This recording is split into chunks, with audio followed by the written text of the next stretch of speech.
బంగాళాఖాతంలో కొనసాగుతున్న దిత్వా తుఫాను ప్రభావం ఆంధ్రప్రదేశ్పై అనేక జిల్లాల్లో ఉంది. భారీ వర్షాలు కురిసే అవకాశం అయితే కనిపిస్తుంది. మనం ఒకసారి చూస్తే ఉత్తర దక్షిణ కోస్తాలకు సంబంధించి రాయలసీమ జిల్లాలకు సంబంధించి కూడా భారీ వర్షాల నుంచి అతి భారీ వర్షాలు కురిసే అవకాశం ఉందనేది ఇక్కడ స్పష్టంగా కనిపిస్తుంది. మనకి ఈ మ్యాప్లో కనుక ఒకసారి చూస్తే పొట్టి శ్రీరాములు, నెల్లూరు, తిరుపతి, చిత్తూరు ఈ 3 జిల్లాలకు సంబంధించి అతి భారీ వర్షాలు కురిసే అవకాశం ఉందనేది వాతావరణ శాఖ అధికారుల ద్వారా తెలుస్తుంది. అదేవిధంగా ప్రకాశం, వైఎస్ఆర్ కడప, అన్నమయ్య జిల్లాల్లో భారీ వర్షాలు కురుస్తాయనేది ఒక అంచనా అయితే ఉన్నటువంటి పరిస్థితి అయితే కనిపిస్తుంది. దాంతోపాటు రాయలసీమ జిల్లాలకు సంబంధించి సత్యసాయి, అనంతపురం, కర్నూలు, నంద్యాల జిల్లాలు, అదేవిధంగా ఉత్తర కోస్తా జిల్లాలు అయినటువంటి బాపట్ల, గుంటూరు, పల్నాడు ఈ జిల్లాలకు సంబంధించి భారీ వర్షాలు కురిసే అవకాశం ఉంది. ముఖ్యంగా రెడ్ అలర్ట్ చూపించినటువంటి పొట్టి శ్రీరాములు, నెల్లూరు, తిరుపతి, చిత్తూరు జిల్లాల్లో ఫ్లాష్ ఫ్లడ్స్ కూడా వచ్చే అవకాశం ఉన్నట్లుగా వాతావరణ శాఖ అధికారులు అయితే తెలియజేస్తున్నారు. ప్రస్తుతం మనతో విశాఖ వాతావరణ కేంద్రం అధికారి జగన్నాథ్ కుమార్ ఉన్నారు. ఏం సార్ అసలు అంటే ముఖ్యంగా ఈ స్థాయిలో వర్షాలు ఇప్పుడు దీని తీవ్రత కానీ లేదా తీరం దాటేది ఆంధ్రప్రదేశ్ మీద ఎక్కడా లేదు, కానీ ఇంత స్థాయిలో వర్షాలు పడే పరిస్థితులు ఏంటి, ఎక్కడెక్కడ పడతాయి? దీన్ని తెలుసుకునే ముందు సినాప్టిక్ సిచ్యువేషన్ తెలుసుకుందాం. అంటే ప్రస్తుతం తుఫాను నిన్న శ్రీలంక, నైరుతి బంగాళాఖాత పరిసర ప్రాంతాల్లో ఉండేది. అది ఉత్తర వాయువ్య దిశలో పయనించి ఇప్పుడు నైరుతి బంగాళాఖాతం ఉత్తర శ్రీలంక పరిసర ప్రాంతాల్లో తుఫానుగా కొనసాగుతుంది. ఇది చెన్నైకి 380 కిలోమీటర్ల దూరంలో దక్షిణ దిశలో కొనసాగుతుంది. పుదుచ్చేరికి 280 కిలోమీటర్ల దక్షిణ ఆగ్నేయ దిశలో కొనసాగుతుంది. ఈ తుఫాను రాబోయే 2 రోజుల్లో కూడా ఉత్తర వాయువ్య దిశలోనే పయనించి తన గమనాన్ని నైరుతి బంగాళాఖాతంలోనే కొనసాగించి పుదుచ్చేరి, ఉత్తర తమిళనాడు, దక్షిణ కోస్తా ఆంధ్రప్రదేశ్ తీరాలకు సమాంతరంగా ప్రయాణించే అవకాశం ఉన్నది.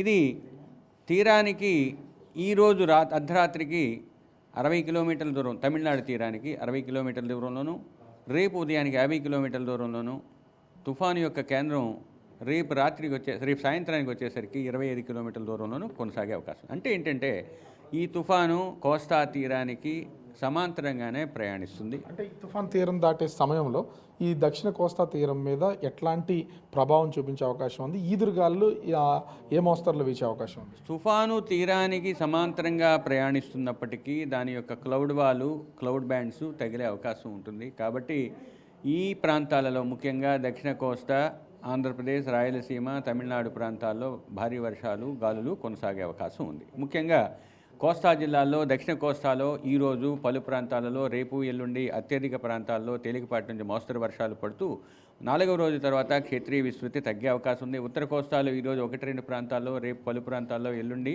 అత్యధిక ప్రాంతాల్లో పడి తర్వాత క్షేత్రీయ విస్తృతి తగ్గే అవకాశం ఉంది. ఫ్లాష్ ఫ్లడ్ సంగతి ఏంటి, అసలు ఎక్కడెక్కడ కురిసే అవకాశం ఉంది? రైతులకు ఏమైనా సూచన చేసే అవకాశం ఉన్నాయండి? ముఖ్యంగా ఈ వర్షాలు భారీ వర్షాల రూపంలో కొన్ని జిల్లాలకు వచ్చే అవకాశం ఉంది. ముఖ్యంగా ఈరోజైతే నెల్లూరు, తిరుపతి, చిత్తూరులో భారీ నుంచి అతి భారీ ఉండడం వల్ల ఆ జిల్లాలకు ఆరెంజ్ అలర్ట్ ఇచ్చాము. మీకు ప్రకాశం, కడప, అన్నమయ్యకు భారీ వర్షపాతం వచ్చే అవకాశం ఉంది. రేపు అతి ముఖ్యంగా ఈ జిల్లాలలో భారీ నుంచి అతి భారీ, అత్యంత భారీ పడే అవకాశాలు ఉన్న జిల్లాలు ఉన్నాయి. ముఖ్యంగా నెల్లూరు, తిరుపతి, చిత్తూరులో రేపు భారీ నుంచి అత్యంత భారీ వర్షాలు 1-2 చోట్ల, భారీ నుంచి అతి భారీ కొన్ని చోట్ల పడే అవకాశం ఉంది. అంటే ప్రభుత్వం తీసుకోవాల్సినటువంటి జాగ్రత్తలు ఏమన్నా సూచనలు ఏమైనా చేస్తారా? ఒకటి, గాలుల యొక్క ప్రభావం ఎక్కువగా ఉండే అవకాశం, వర్షం యొక్క ప్రభావం కూడా ఎక్కువగా ఉన్న జిల్లాలు దక్షిణ కోస్తా, రాయలసీమలో ఎక్కువగాను, కొన్ని వీటికి ఆనుకొని ఉన్న ఉత్తర కోస్తా జిల్లాల్లోనూ ఉంటుంది.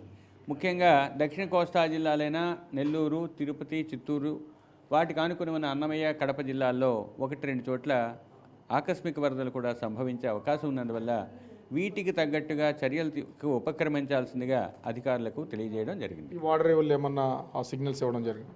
ఒకటి, ప్రస్తుతానికి కృష్ణపట్నం ఓడరేవులో 3వ నంబర్ ప్రమాద హెచ్చరిక కొనసాగుతుంది. మిగిలిన ఓడరేవుల్లో 2వ నంబర్ ప్రమాద హెచ్చరికను ఆంధ్ర కోస్తా తీరం వెంబడి ఉన్న అన్ని ఓడరేవుల్లో వేయటం జరిగింది. ఇక రాబోయే కొన్ని గంటల్లో దక్షిణ కోస్తా తీరం వెంబడి ఉన్న కొన్ని ఓడరేవుల్లో ఈ హెచ్చరికలు మారే అవకాశం కనిపిస్తుంది.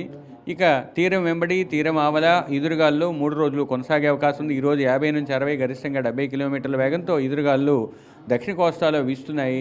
రాబోయే కొన్ని గంటల్లో 60 నుంచి 70, గరిష్టంగా 80 కిలోమీటర్ల వేగంతో గేల్ విండ్స్గా పరిణామం చెందే అవకాశం ఉంది. కాబట్టి ఈ 3 రోజులు కూడా దక్షిణ కోస్తా, దానికి ఆనుకుని ఉన్న కొంత ఉత్తర కోస్తా మరియు మిగిలిన సముద్ర ప్రాంతంలో మత్స్యకారులు వేటకు వెళ్ళవద్దని హెచ్చరికలు జారీ చేయడం జరిగింది. ఈ దిత్వా తుఫాను ప్రభావంతో అటు ఉత్తర దక్షిణ కోస్తాల్లో భారీ వర్షాలు కురిసే అవకాశం ఉంది.